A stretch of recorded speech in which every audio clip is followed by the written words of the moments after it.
자, 아유, 벌써 6시네.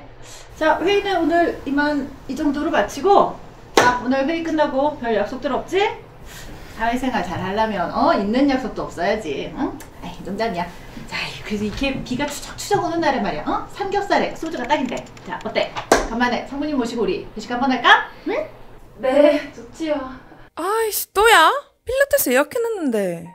간만에 무슨 그저께도 3차까지 달려놓고서는 집에 가서 씻고 느긋하게 치맥 달리려고 그러는데 망했다. 자, 그러면 우리 전원 참석하는 걸로 하고 우리 30분 있다 일찍 로비에서 봅시다. 오케이? 잠깐만요, 부장님. 지금 6시 1분이니까 업무 시간이 종료된 지 무려 1분의 시간이 경과가 되었는데요. 저 같은 파견 직원의 업무 범위에는 회식은 없는 내용이어서요. 네, 그럼 저는 먼저 퇴근해 보도록 하겠습니다. 내일 뵙겠습니다. 이봐, 김씨. 참나. 아니, 회사에서는 회식도 업무의 연장인 거 몰라? 아무리 파견직이라도 그렇지 어떻게 이런 기본적인 걸 모르나? 참, 당신만 바빠? 나도 바빠. 나 집에 가면 애가 둘이야. 그래도 나 회식 열심히 가잖아. 왜? 이건 직장생활이고 난 사회인이니까. 아니, 신경 써서 회식에 끼워줘도 고마운 줄 몰라 어떡해? 회식이 업무의 연장이라는 거는 제 파견 계약서 몇 조 몇 항에 있을까요? 혹시 우리나라 근로기준법에 있나요? 전일 서류 정리, 엑셀 작성, 그리고 문서 작성과 같은 파견 계약서상 업무만 하면 충분하지 불필요한 음주나 압으로 몸 버리고 간 버리고 제 시간 버리는 그런 자살 테러와 같은 회식을 할 이유가 하등 없습니다. 물론 근데 제 회식 참여에 대한 대가로 돈을 추가로 주신다면은 그때는 회식 참석하는 거 조금 고려해 볼 수 있을 것 같은데요? 아이고, 시간의 수단 같은 소리 하고 앉아있네. 와, 나 때는 정말 상상도 못할 일이다. 내 때는 말이야, 상사가 죽어라 그러면 죽는 신용까지는 했다고. 회식하라 그러면 전원 참석해서 다음날 새벽 첫 차 타고 퇴근하는 게 일상이었어.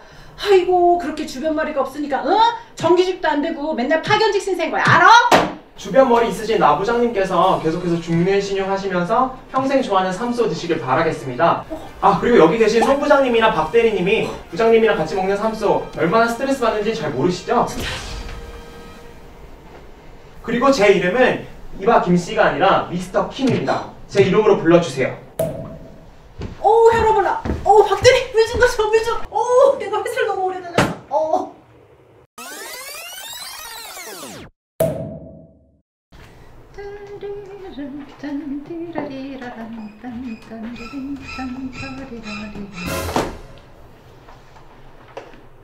연장 근로 신청서? 이게 뭐야?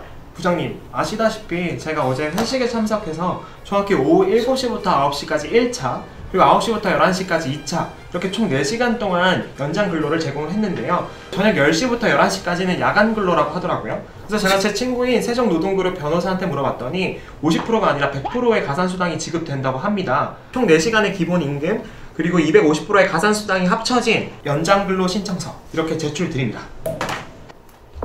아니, 상무님이 인사치레로 수당 지급한다고 하셨다고 해도 그렇지 눈치 없이 이걸 그대로 가지고 와? 참, 정신이 있는 거야 없는 거야?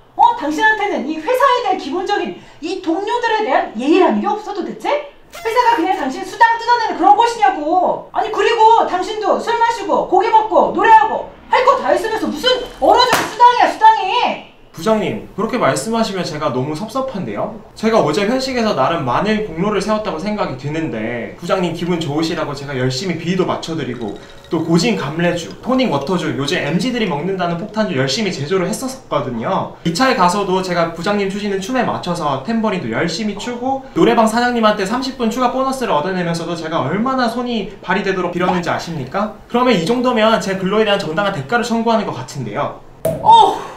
이거 말이나 못하면 아무래도 내가 회사를 너무 오래 다녔어. 너 내가 먼저 나가나 네가 먼저 나가나 보자. 너 가만 안 둬. 내가 가만 안 둬.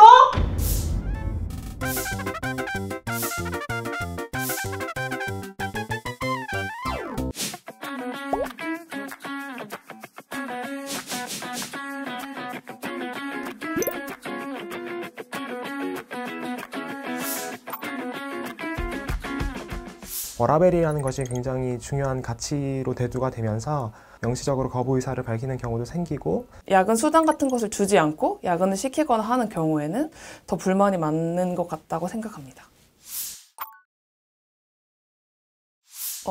사실 제가 아직 입사 4개월 자라서 제 환영 회식밖에 안 해봐서. 처음에 회식 때 늦게 끝나셨어요? 아니요, 그렇게 늦게 끝나진 않았습니다. 몇 시쯤? 한 10시 반쯤? 신입 변호사로서 처음 참여하는 회식에 세종으로 이행시를 준비를 해간 적이 있었는데 보여주시면 안 되나요? 오늘 한번 띄워주시면 해보도록 하겠습니다.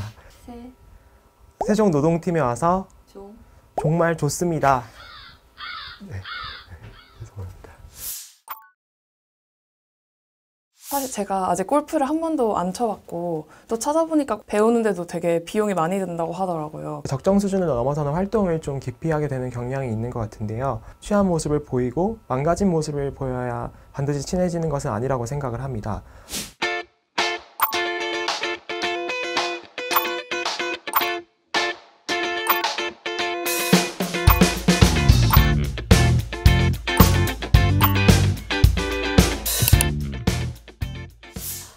자, 이제 직장 생활을 하는 근로자라면 내 아이의 생일 대신에 회사 회식에 참여해야 할 경우도 있고 또 나의 결혼기념일 대신에 휴일 골프를 가야 하는 경우도 있습니다.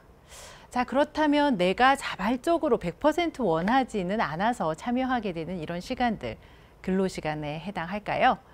이런 근로시간에 대한 논의는 몇 년 전에 52시간제 그리고 최근에도 포괄임금제와 관련해서 그 중요성이 대두되기는 했습니다.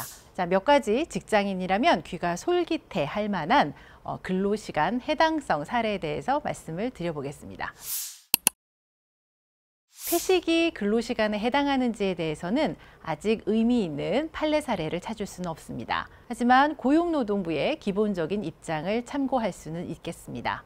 고용노동부는 회식이 근로자의 이 근로 제공과 관련 없이 사업장 내 구성원의 사기 진작이나 조직의 결속, 친목 도모를 위한 차원이라면 기본적으로 근로시간에 해당하지 않는다라는 입장입니다.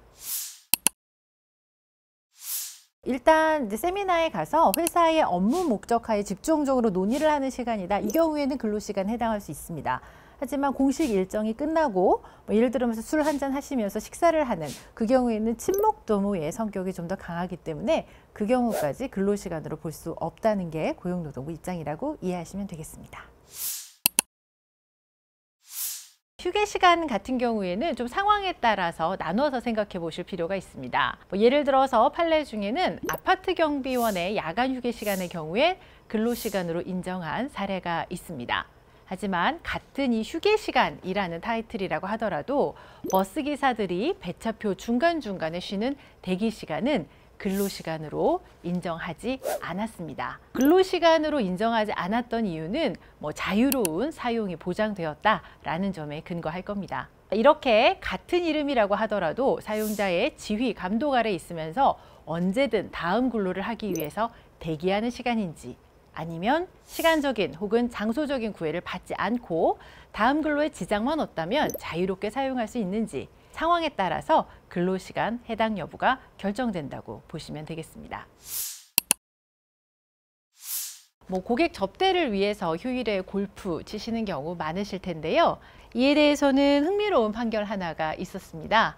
이 소송에서 소송을 제기한 원고는 고객 접대차 47번에 걸쳐서 휴일 골프를 나갔다. 그래서 1회의 소요 시간을 5시간으로 산정을 해서 휴일 근로수당을 달라. 이러한 청구를 하였습니다. 자, 근로자 입장에서는 업무 관련성이 있기 때문에, 즉 근로이기 때문에 내가 법인카드로 계산을 했다. 그리고 상급자의 명시적 혹은 묵시적인 지시에 의해서 휴일 골프 접대를 나갔다. 이렇게 이야기를 합니다. 쉽게 말씀드리면 근로자는 내가 치고 싶어서 친 거냐, 위에서 시키니까 쳤지, 일 때문에 쳤지 라는 논리로 근로수당을 청구했습니다. 하지만 법원에서는 근로시간으로 인정하지 않았습니다. 누구랑 어디서 언제 골프를 칠지를 회사가 정해준 것이 아니고 또 출장 복무서와 같은 별도의 보고가 골프 이후에 이루어지지 않았다. 그렇다면 근로자 입장에서는 평가나 원활한 직무 수행을 위해서 자발적으로 휴일 골프에 참여할 만한 동기가 있었다. 이런 점들을 근거로 삼았습니다.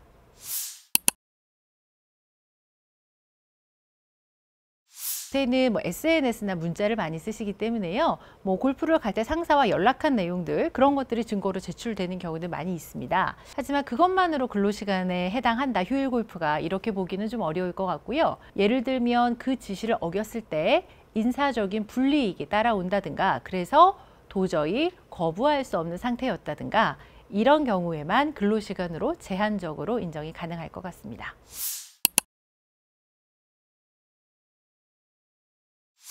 글쎄요. 변호사로서의 답변을 원하신다면 근로기준법 제56조가 될 겁니다. 하지만 법적 근거를 논하기 전에 기본적으로 왜 회식 수당에 대한 얘기가 나왔는지 한번 생각해 볼 필요는 있지 않을까 싶네요. 드라마나 이제 예능에서 다소 희화화돼서 표현되긴 하지만 그만큼 회식에 원치 않는 참여가 요구되고 즐겁지 않아서 마치 일과 같다, 이런 개념에서 나온 게 아닐까 합니다. 근데 또 선배들 입장에선 그렇습니다. 이렇게 식사를 하면서 후배들의 고민도 들어주고 하고 싶어도 혹시 부담을 주는 건 아닐까 지레 걱정이 돼서 식사 제한을 주저하게 되는 경우도 있는 것 같습니다. 코로나 이전으로 돌아간 지금 회식 일정이나 워크숍 일정을 계획하고 계신 분들 많으실 겁니다. 그렇다면 한번 생각해 볼 필요가 있습니다. 과연 구성원 모두가 친목을 도모하고 사기 진작의 목적으로 자발적으로 참여하는 시간인지, 혹은 누군가에게 사용 종속적인 일방적인 관계에서